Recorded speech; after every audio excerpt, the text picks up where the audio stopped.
Welcome to the Studio Chat podcast. My name is Barbara Thompson. Each week I'll be bringing you a self-care expert or a message to help you to discover how to live your best life and understand your mind-body connection. Thanks for spending some time with me today. Now, let the Studio Chat begin. On today's episode of Studio Chat, my guest Cara is a money mindset coach from Savvy Wealth. In this podcast, we talk about a lot of things to do with money and finances and how to become financially free and independent. We actually talk about what is a money mindset coach and how we can build our relationship with money so we're confident and empowered about it and we know our numbers and we can take responsibility for where we're at.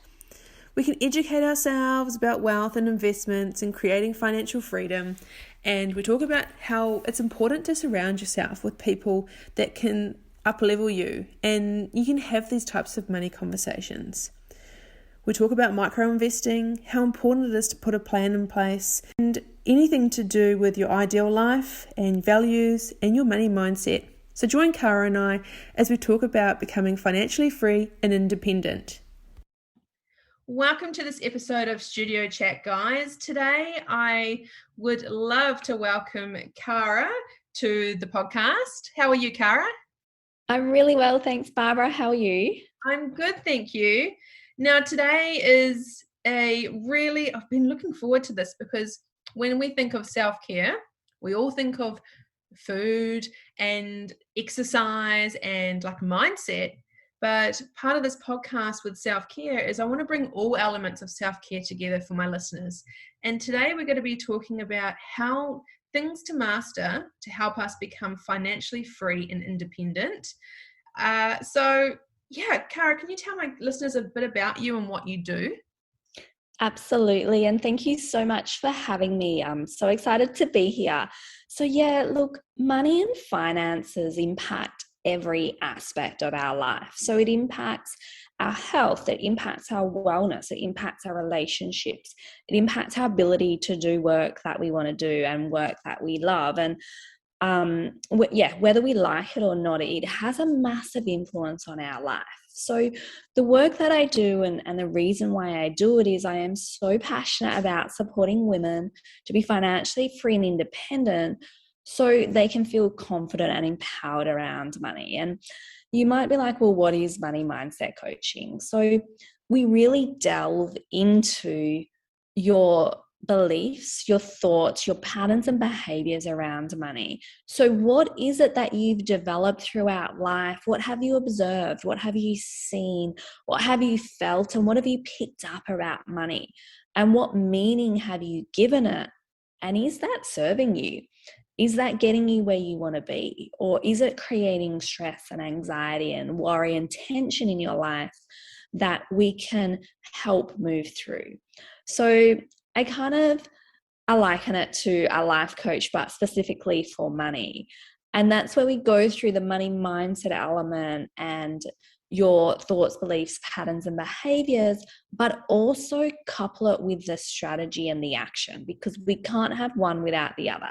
You have to have both to be able to create financial freedom and to feel confident and to feel empowered and abundant in your day-to-day life. You use some really powerful words in there. I love that. And money's interesting because I know some people would clam up straight away when they hear anything to do with money. They would just almost go to that space where their mind goes blank and they avoid it and they don't want to deal with it. Then there's the ones that are heavily invested into property or like money excites them and it's a real passion for people. And I find that anyone listening today, have you got any tips to help with people with their relationship with money so they can become more like confident and empowered? Absolutely. So what we actually do is we go back and we look at what was your earliest memory around money? And what are your childhood memories around money? Was there stress and anxiety and tension around it in your household? Did you hear things like, well, money doesn't grow on trees, or, look at those people over there in their fancy car, or, or he doesn't get to spend any time with his family because he's always working, or rich people are evil, or, it's bad for us to have more money when there's starving people in the world. And what were the things that you heard, but also what did you observe and what did you feel in your household? So we go back and we look at that from your earliest memory right through to now, and all the major events that have happened in your life, not only around money, but just major events that have happened and the beliefs that you formed from those events and those times. Because we form beliefs from either a significant emotional event or repetition. It's something happens and we replay that thought over and over and over again in our mind. And you do that day in, day out, week in, week out, month in, month out, year in, year out, and that becomes our beliefs. And often when we look at them logically, we're like, well, that doesn't make sense. But subconsciously we believe them. And because 95% of our time we're acting from our subconscious, it plays out in our day-to-day lives and in our financial reality. So to go back to the original question, the actual tips around mastering your relationship with money is go back and actually look and bring to the consciousness and become aware of these limiting thoughts that you have, of these money blocks that you have. Because how are you ever going to create what you want to create in your life if you believe that money makes you a bad person? Or one that I hear enough is, I just can't make enough money. There's just not enough. There's never enough. I always have just enough to pay the bills, just enough to get by. It's like, well, where did that come from is the first step. And then look at, okay, well, is that ultimately true? Does that need to be true? Look at it from a really neutral, objective perspective. And of course it doesn't have to be true. And it's like, okay, well then what's my life going to look like if I keep continuing to believe this? Do I want to do that? And then what's a more empowering thought that you can have around that? How can you reframe those thoughts to create new beliefs, to create a new identity around money? So then you can create a new reality. Yeah, and I think a lot of the stuff that you're sharing with us today is probably really new information for a lot of people that haven't read anything or even looked at anything apart from their own finances. So I'm just thinking about, like, when people's current situation at the moment, what is something that someone can do, I guess, to take responsibility, or they kind of know what their childhood was like.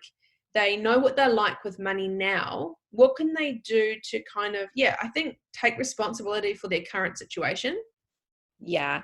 So if we look at the people that tend to avoid looking at bank accounts or opening bills, and it's like, okay, well, how can you create a new pattern around that? How can you change that? So it may be as simple as checking your bank accounts every morning. Just having a ritual or a time in the day where you check your bank accounts, but you don't create any meaning around it. It's like, okay, that's how much money's there. Okay, like that's it. It's a fact. Okay. There's no story around, well, it's not enough, it's bad, I should have more, what's going on. It's creating the awareness and actually looking at what's going on, because without knowing where our money's flowing, we're not going to be able to move forward because we have no awareness of what's actually happening. So do you think that's a healthy thing to do? Like someone that is, I guess, closed off with money, doesn't want to open the bills, doesn't only week to week earns just enough to get by, and then taking responsibility can start off by someone going and checking their bank account every morning. Can that create an overwhelm of like anxiety for some people? Like, even though they're not supposed to, like, it's just the bank balance, look at it, cool, that's how much I've got. But I guess that may trigger off panic or worry or more anxiety for someone.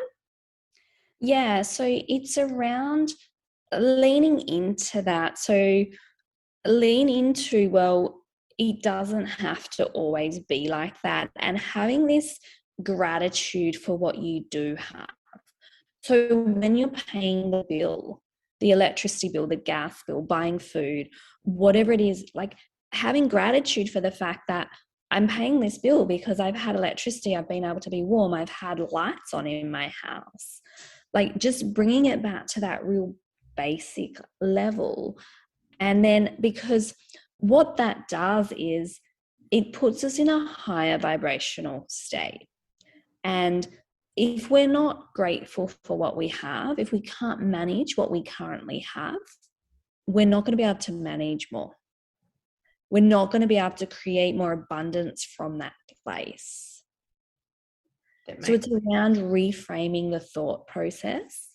And, if every day is too triggering, start with once a week and gradually move it in. But it's around actually knowing the numbers and not burying your head in the sand and not knowing what's going on, because that's just going to end up, pushing you further down a barrel that, you don't want to be in.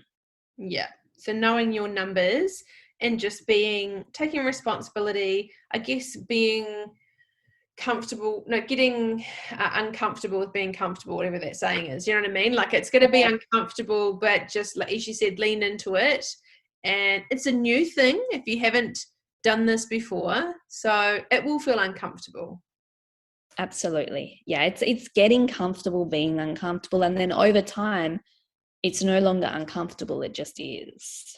Yeah, I like that. That's such a great tip. So can I ask you a question? Is there such a thing as financial freedom? Is it actually a real thing called, because people use it as a tagline or a pull into, and you see it on mortgage ads and all that kind of stuff. Oh, financial freedom. But I'm like, is it really such a thing? Absolutely, there is. And it means different things to different people. So the way I view financial freedom is that I have enough passive income. And by passive income, I mean income that I get without having to do a single thing. I don't need to create something. I don't need to exchange time. It's purely passive to cover my basic expenses. And then I also look at mid-level, and then so freaking amazing, I can't believe I get to live this life kind of level. So I look at it at stages, and the first stage is getting to that point where your base level of expenses, let's call it $30,000, are met passively without you having to do anything. So think about the freedom of having even just $10,000 a year come in. The freedom that creates for you. Obviously, that's not going to mean you don't need to work ever again in your life. But it gives you more options and something to build upon. And I know these numbers to some people will be like, oh my goodness, how is that ever going to even be possible? Well, anyone who has financial freedom started with $1 of passive income a year, and then got $10, and then got $100 and $1,000 and $5,000, $10,000. Don't look at something and be like, oh, that's not worth doing because it's not enough, because it all builds on itself and it all compounds. And compounding has been said to be the eighth wonder of the world, in that getting to that first little bit will feel like it takes forever. And then it just exponentially multiply from there. Obviously, you need to keep taking the actions, etc., but it will grow much, much quicker from there. So, but for some people, financial freedom, it means different things. It might mean that they're able to take an overseas holiday every year in whatever amount that is, or it might mean that they get to send their children to a certain university or pay for that education. And it is different for different people, but what I always work with my clients towards is getting first and foremost to that base level financial freedom figure, which is different for everybody because we all have different lifestyles, etc. Yeah. And for someone that this is a really like very green, very new, can you explain what is passive income? So I know Yeah. it just flows through. You don't need to like work for it. But have you got any examples or anything that you can share with people that are like, cool, I don't really know what passive income is? Yeah, of course, of course. So passive income can come from a number of different sources. So I'll start with property because it's something most people can really relate to, I guess. So passive income would be where the rent that you're receiving for that property is in excess of the expenses that it costs you. So let's say the expenses on a property are $30,000 a year, and the rent that it's bringing in is $32,000 a year. You Yeah. have $2,000 in passive income. So that's an example from property. You can have passive income in the form of dividends that are paid from shares as well. So basically a similar concept, you might have a share portfolio which is paying you dividends of $500 per annum, which can be passive income. Mm-hmm. You can also reinvest those dividends to build them over time. That's another way of receiving passive income. At the moment, it's very difficult to earn passive income from cash in the bank, but as interest rates rise, you can, that's a form of passive income. But obviously, there's other considerations to all of these scenarios as well. Okay. No, that's good. Thank you. That's so helpful because I know some people listening may be like, I've got no idea what that is. So thank you for that.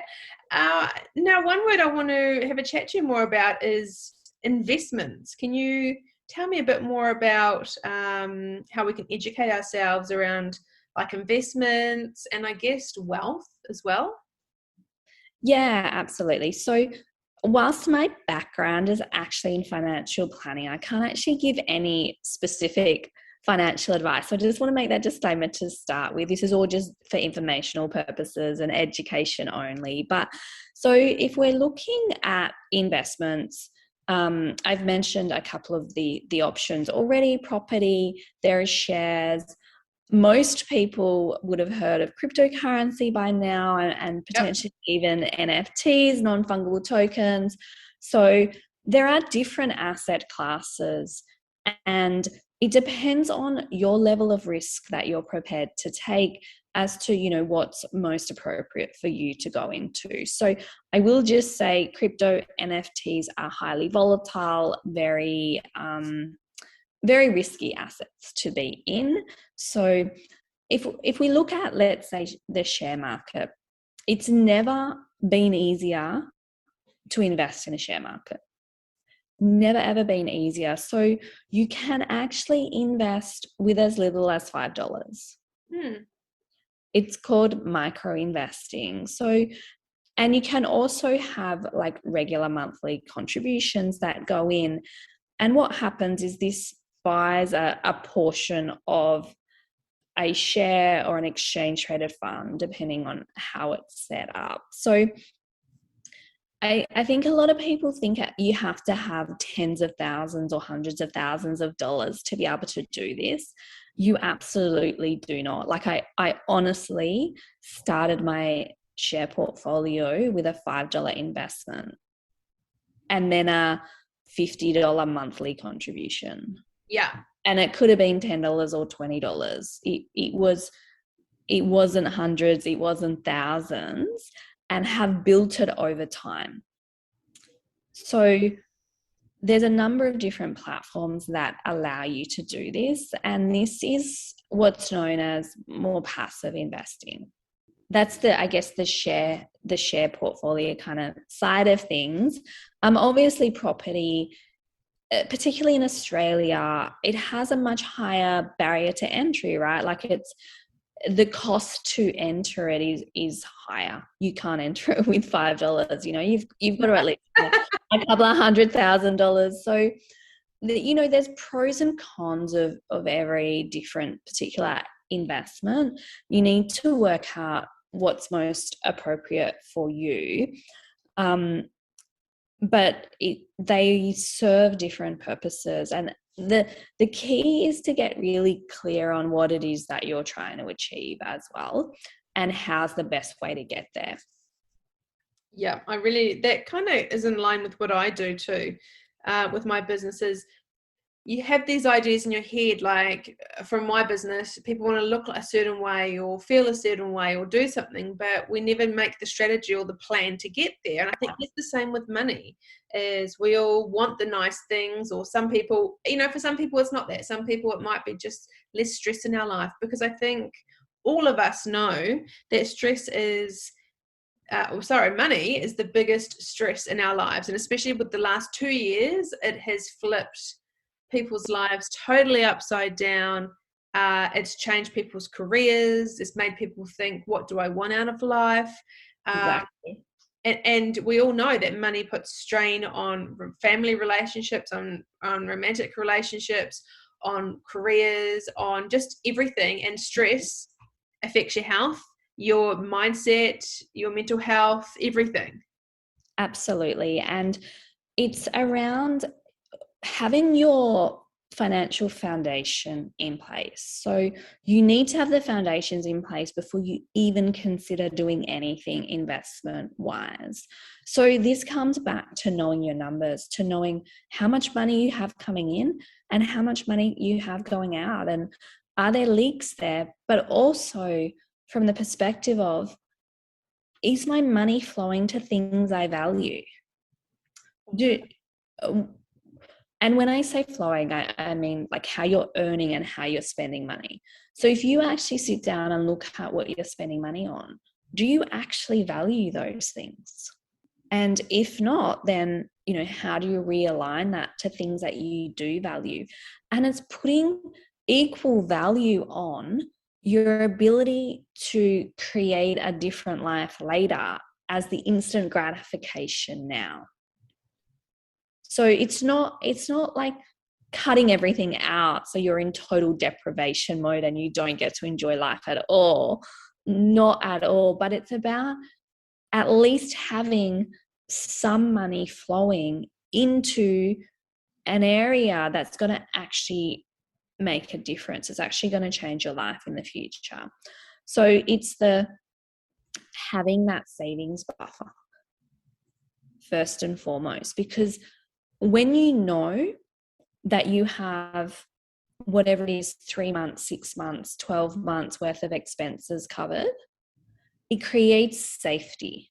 And we need to feel safe around money to be able to be creative and to be able to enjoy life, right? And take some of that stress out of it. And then it's around, okay, well, I got that foundation in place.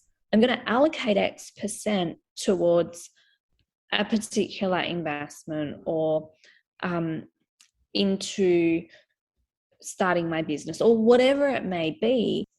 The foundations are there.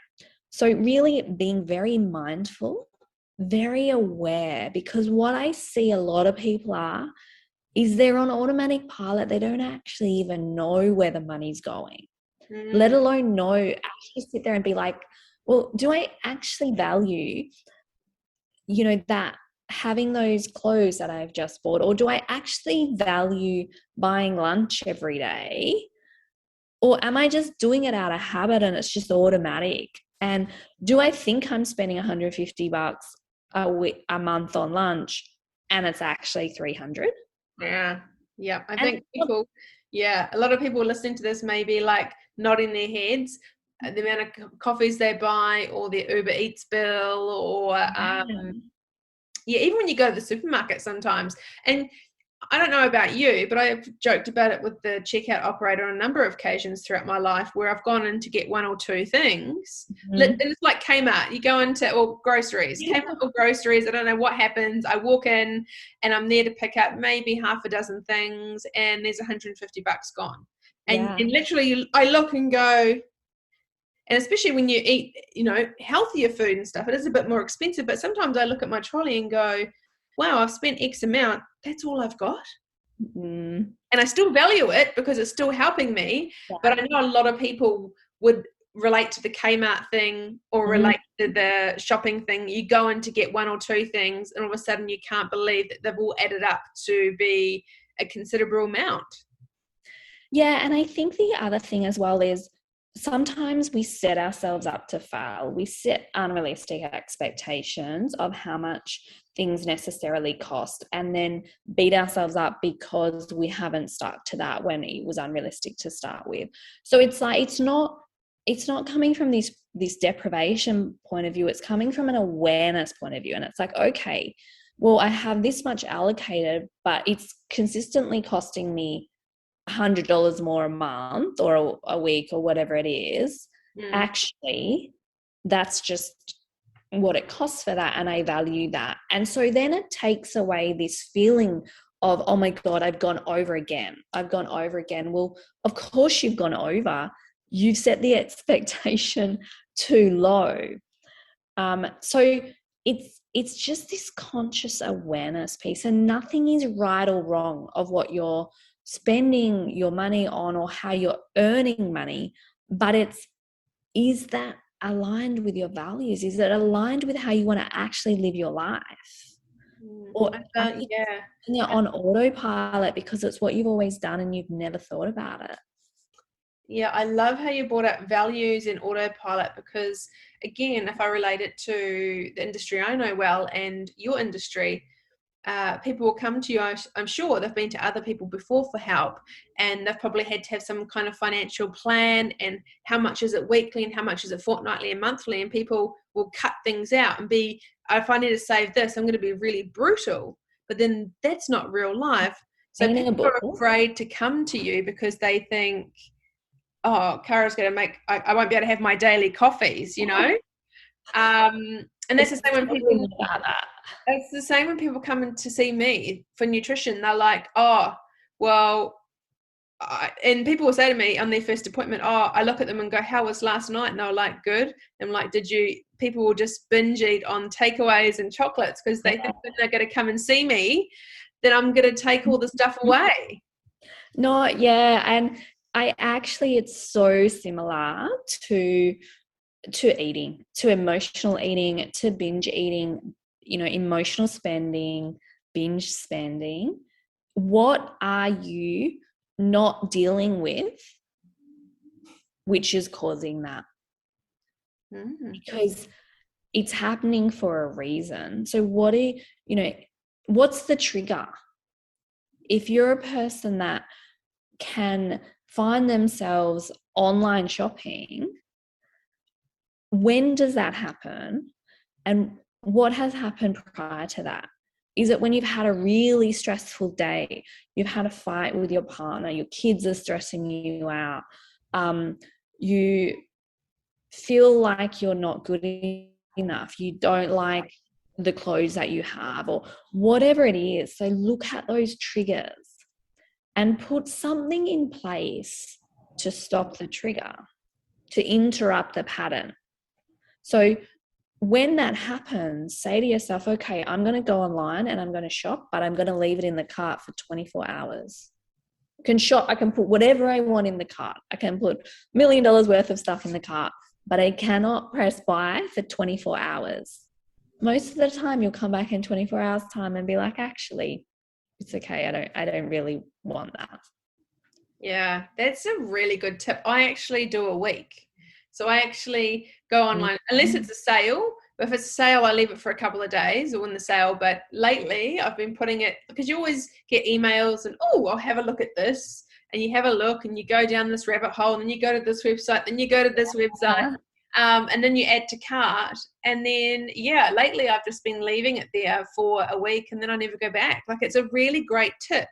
Yeah. Because at the moment you want it, but it's like, you know how when you get a new car and you wanted a new car for a while, or like I've had company cars my whole life which have been brand new, so that's been nice, is you get it and you're grateful and you want to go driving all the time and every weekend, and hey, I'll go to the grocery store. You know, when you get a new car, it's a new car smell, it's like you want to drive everywhere, it's like a novelty and you love it.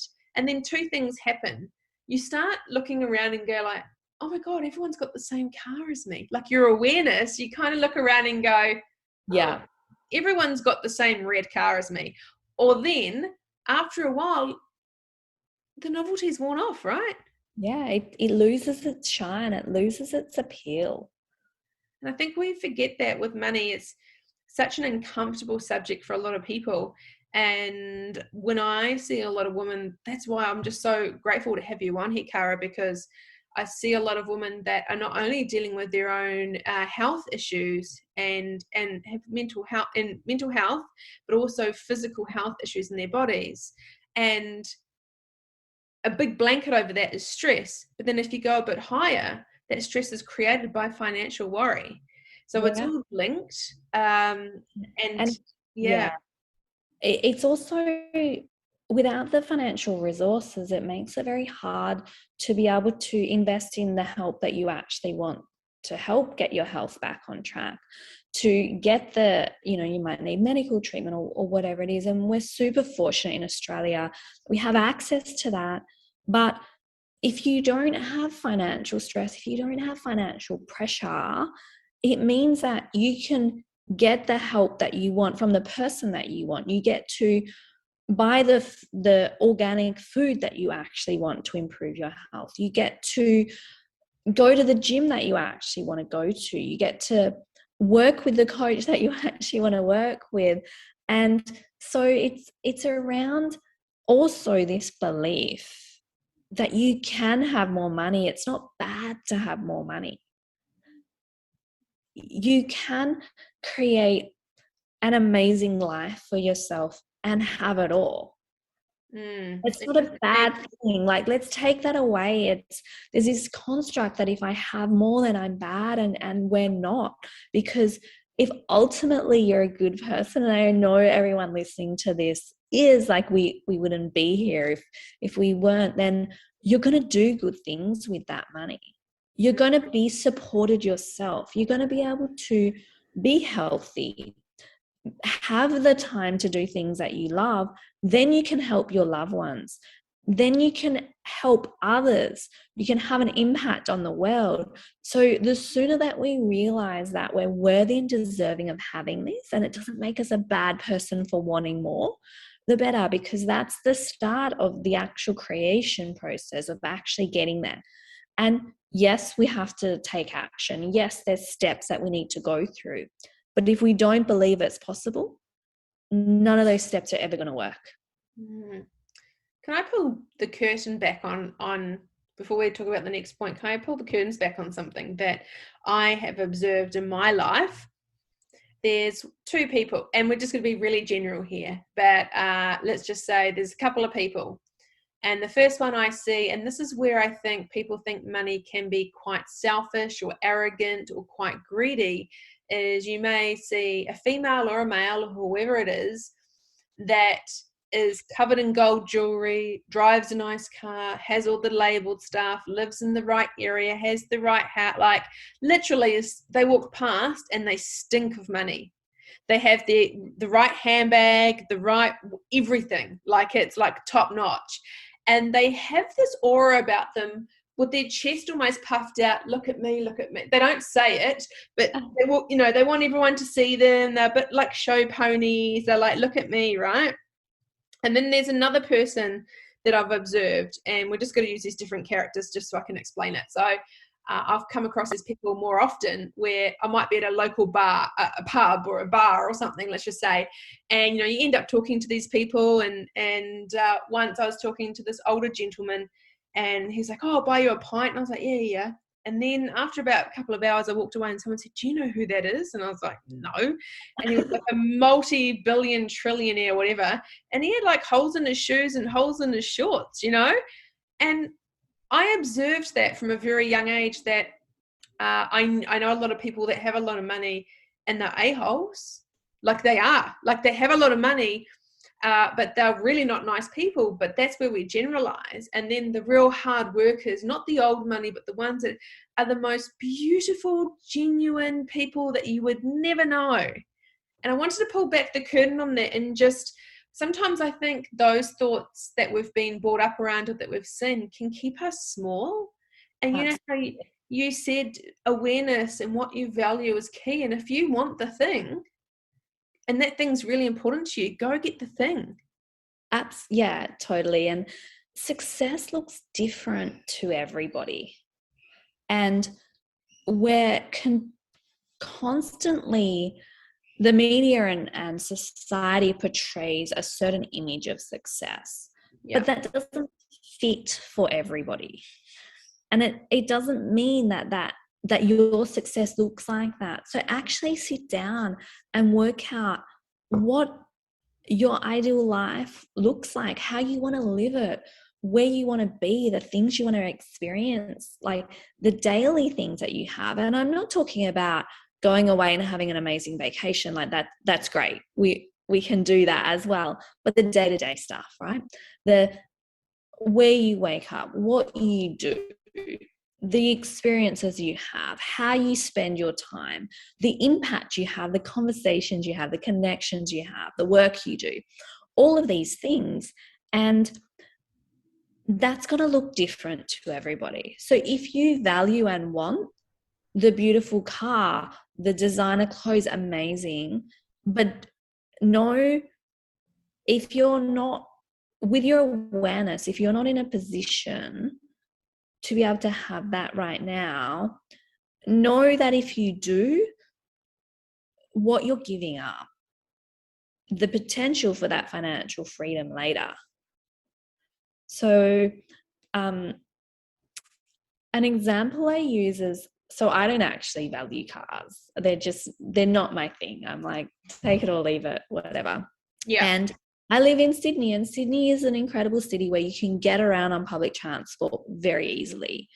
It takes a little bit longer. It can be annoying at times, but I have chosen to not have a car because I'm like, well, I work from home. I live in a beautiful area. Sure, it might take me longer to get somewhere on public transport, but I value the freedom that I have from being able to allocate that money elsewhere. And I get this doesn't work for everyone. If you have children, if you live somewhere where you can't walk to all your amenities, you know, it doesn't always work. It's dependent on where you live as well. But some people are just like, they just cannot understand why I don't have a car. And I'm like, well, I don't value it. Wouldn't to me. And I will have an amazing one day, but I don't have to have it right now. Yeah. And thank you so much for sharing that with us, because I know in Europe, it's a New Zealand and an Australian thing that owning your home, you have to own your own home. And if you don't own your own home, there's something wrong with you. Where I know in Europe and stuff, no one owns a home, and they invest it rather than owning property. So do you want to share anything about your thoughts on that? Yeah, so I'm actually very much on board with that. And it is an Australian thing, and I think New Zealand as well, that you've kind of made it if you own your own home. But owning your own home isn't going to put food on the table for you. It's not going to pay your bills unless you're renting rooms out or a granny flat. But let's face it, that's the minority of people. So I am personally a huge fan of what I call rent vesting. So having investments that create the passive income and living where I want to live. Now, again, I appreciate this doesn't always work for everyone's circumstances, but I do think, you know, we're getting to a point in Australia where it's more possible to create a home in a rental for a longer period of time. And I think this is the challenge that we've had in Australia, is that you can't necessarily, well, you're not guaranteed to have that place for, 5 or 10 years to be able to rent it. So I think in Europe that it's more, you're able to get longer leases, which does make a bit of a difference. But yeah, depending on your circumstances, looking at rent vesting can be really a good way of looking to live where you actually want to live and have the lifestyle and enjoy that. And you have an asset that's bringing in income, ideally passive income. So the rent coming in or the dividends coming in are over and above what your expenses are. But it's certainly something that I think a lot of people are starting to consider more and more. Just with the freedom of being able to work from home, or not even work from home, just the freedom of to be able to live. I think the last couple of years it has taught us to do what you always want to do and not hold your life back anymore. Yeah, absolutely. And that can be taken to two ways as well. It's not like a YOLO, go and get dead and go travel the world type scenario, but also like it doesn't have to look how it's always looked for other people. And then, I mean, I was like this. My dad was always like, you can't rent. Like the first house I moved into, I bought with my ex-husband. And it wasn't until I moved to Sydney that I was like, well, I don't know how long I'm going to be here. And so I rented, and then I'm like, well, actually, this is working really well. Yeah. It's just it's really refreshing to see things from a different point of view and just to give people options of what to do, because a lot of us can hang around with families or friends that we all have values and beliefs, but I find sometimes if we're not around our people can be quite negative towards when, like tall popper syndrome, if you want to do something different than everyone else, or people are quite quick to voice their opinions and be like, oh no, don't rent, you're pissing money up against a wall, or don't buy a nice car. And for me, I'm a car person, so and that's how and that's okay. And one day I've got my eye on a particular car that I'm going to get. And if that's all I did in my life, like, and I know people listen to this and be like, oh my God, that's so superficial. But there's something for me when I sit behind a car that sounds a certain way, that you put your foot down. Like I'm a bit of a petrol head. So you're a rev head. I always have been. And I've missed that for so many years, having company cars, that beautiful new cars. Like don't get me wrong, but I've always wanted something like, moving to Australia, like, the sad thing about me, the other day I was in the Woolies car park in the underground, and there was a guy that had this really nice V8, and V8's like a very Aussie thing, and I was sitting in the car park listening to the V8 in the underground car park. I was like, I'm sad, I need to get a life. Oh, that's hilarious. But this is a really key example of that's something that you value. It's completely different to what I value, but that's okay. It doesn't matter. We're all different, and we can all have, what we want. So it's just getting really crystal clear on that and aligning it. And do you think it really helps when I'm trying to think of all my listeners here. So some of my listeners do invest. Some of them would have a couple of properties, and then I would have some listeners that are younger that haven't even thought about this kind of stuff. Do you think it's important, when you've worked out your values and you've worked out taking responsibility, okay, this is my ingoings, this is my outgoings, I've got a bit of savings, is it just as important to surround yourself with people that, like you, when I just said I would like this car, you didn't poo-poo it or anything, you're like, oh, that's cool, that's your thing. Like, is it important to surround ourselves with people that can up-level us and we can have conversations like this? Totally. And that's part of the reason why I do the work I do, is to normalize having these conversations, to normalize being able to talk about money and it be okay. And that we're all different, and that's okay. But the other thing as well is, society's had us believe that wealth creation and financial freedom is hard. It's not actually hard. It's quite simple, but it's not easy. So it's simple, but not easy. And what I mean by that is, it's our emotions, it's our mindset. We get in our own way. we don't allow ourselves to have what we truly want. We don't allow ourselves to go back and look at our beliefs and be like, actually, that's not true. I'm choosing a different belief, and doing the work to create that new identity around it. It's sticking to the strategy that's working, but it's not fancy, and it's not chasing the next shiny object in the investment sense. So I'm seeing this a lot at the moment. There's this, everyone, or not everyone, I shouldn't generalize like that, but a lot of people are chasing this next shiny object. Actually, sometimes investing in wealth creation is quite boring. And it's just sticking to the plan and not letting greed or panic get in the way. There's a lot of uncertainty at the moment in all aspects of our lives, a lot of uncertainty in financial markets. So this is really the test of our emotional capacity, our ability to withstand that, but also to know, to have the right people around you, but also have the right education, financial literacy, to know when to stay invested, when not to stay invested, and all these types of things as well. Yeah, I think everything that you've just shared is so important. And we all want certainty. It's actually how we're hardwired, but we can't. We all want it. But you just don't know what tomorrow holds. And I think you need to not be so hard on yourself too, because your life can change in a heartbeat for good stuff or not good stuff. Really?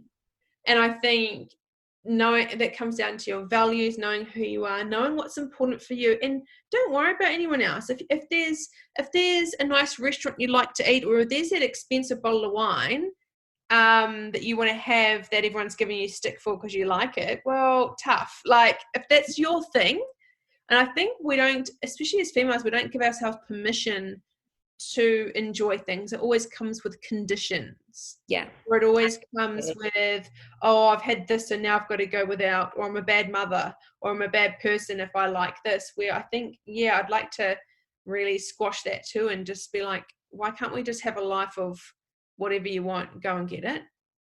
Absolutely. Yeah. Why does it have to be, when I achieve X, I can have Y? Yeah. Because then we're constantly chasing.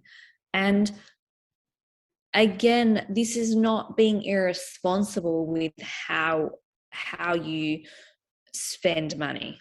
This is not going into debt to get that consumer item. Yeah. But it's like, if you value it and it's what you want, then that's fine. But also the flip side, living in Sydney as well, it can be kind of looked down upon if you don't have designer clothes, if you haven't gone and had your Botox or whatever it is. Well, it's actually okay to not do all that stuff if it's not important to you as well.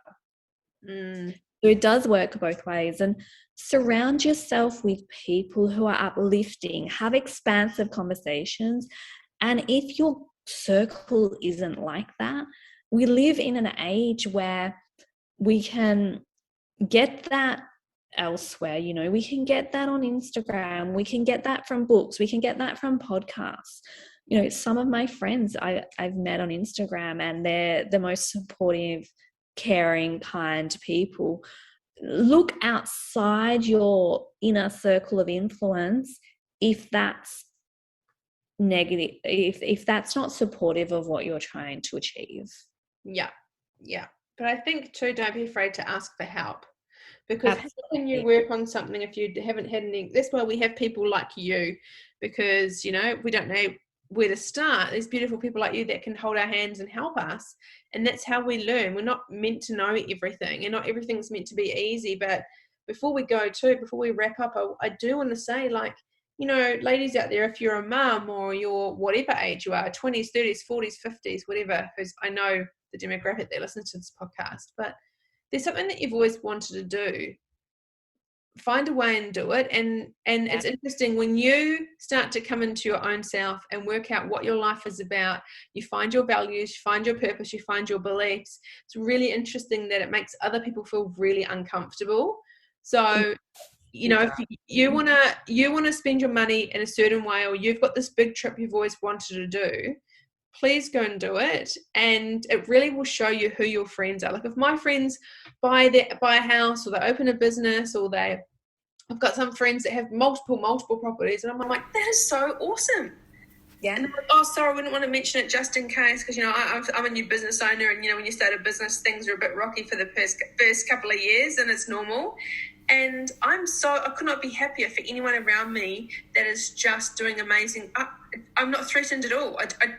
I don't even understand why people, even I've got one of my best friends next month is buying, I say it, my dream car, but she's buying my dream car, but she's buying it for her, you know. And she gave me a photo, and I was like, that's my dream car. And she's like, oh, it's my car next month. And I was like, but that's so cool. Amazing. Yeah, because if we're not happy, genuinely happy for other people having things that we want, then we're blocking ourselves and our own ability to have that. We're pushing it away, because try and flip it to look at someone and say, well, if she can do it, then I can do it too. This is evidence. It's an example of someone who's created and has what I want. How can I lean in? How can I learn from her? How did she do it? Have these conversations. Yeah, exactly. But I've never understood that, but I did want to highlight that. Like, if you've got your friends around you, support each other, hold each other up, and, you know, for it to be a really supportive environment. Yeah, and we all know, you know, who is likely to be supportive in our group and who isn't. And when we are working on this and working on our own belief, sometimes it's important to do that. It's not on your own, but with people that are going to support you and expand you. And sometimes that means not having certain conversations with certain people, and that's okay as well. Yeah, that's a good point. So I think that before we finish up, is there anything else that you want to kind of share with everyone before we go? Yeah, so I just want to, I guess, wrap up with, it's absolutely possible for you to create financial freedom, for you to create whatever it is in your life that you want, and to really master money. It doesn't have to be scary. It doesn't have to be the cause of stress. You can feel confident and empowered around it. You can be in a situation where it enables you to live the life that you want to live. And it makes you more of who you already are. So believe that you're worthy, believe that you can do it, and get the support that you need. You know, there are so many resources out there, and find the people that are going to support you and help you on that journey. Yeah, it's so important. Well, I've learned a lot about foundation plans and micro investing and all sorts of things today. So thank you so much. It's been really amazing to hear all this stuff about money, because most people just don't want to talk about it. So I know that there may be some people listening going, I actually want to know more about this, or I want to work with Cara. So how can they find you if they want to get in touch with you and get to know a bit more about how they can work with you? Yeah, so firstly, thank you so much. I love the opportunity to share this. I hope you can all see how passionate I am about it and how much I really want to empower women around money, around finances. So you can find me mainly on Instagram. So it's savvy.wealth, savvy with 2 V's. Also my website. I have so much free, educational information and content that's on my Instagram. That's really where everything happens. Come on over to there. And obviously I also offer private coaching. So The Wealthy Woman, we go through a lot of the things that we've talked about today, plus so much more in a whole lot more detail, obviously in a one-on-one environment. It's very supportive and nurturing, and it combines the mindset, the clarity with the mindset, with the strategy and action taking, because without one of those pieces, the rest isn't going to work. We can't, lay on a beach and visualize having all this money and then not actually take any action and do any work. But we also can't just hustle and work. It's the combination and the flow or the dance between all of them that's really so powerful. So that is what we work on in those sessions. Oh, it sounds great. Well, thank you so much for joining me today on the Studio Chat podcast, Cara, and I look forward to speaking to you soon. Thanks so much, Barbara. Thank you so much for listening. I hope you enjoyed today's episode and it has inspired you on your self-care journey.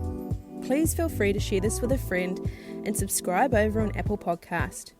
I really love hearing your feedback. So guys, please feel free to write a review on Apple and let me know which part of this episode resonated with you the most. To fall in love with yourself is the first secret to happiness. To find out a bit more about Self-Care Studio or the Studio Chat podcast, head over to my Instagram page, self_care_studio, or on my website, selfcarebybarbarathomson.com.au. Really look forward to seeing you on the next episode. Look after you, and I'll catch you soon. Bye!